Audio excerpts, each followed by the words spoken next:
This is Chris Whitman with Sea Ray Boats in MarineMax, Maryland. Today we're going to showcase this 2018 Sea Ray 210 SPX Outboard. This is brand new to the market, and she's got 83 hours on a Mercury 150 outboard. Got the nice cover on here, I like that. So you've got sea deck back here, and infinity woven vinyl up here, and of course being an outboard, this area that would normally be all of your engine is all massive amounts of storage.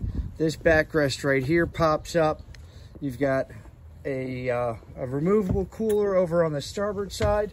This is a built-in cooler back here. You got storage on the port side.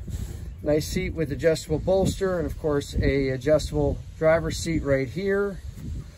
Rockford Fosgate. Your gauges are right there. Like I said, 83 hours on her. This boat was lift kept, and well, she's needing a new home. So give me a call.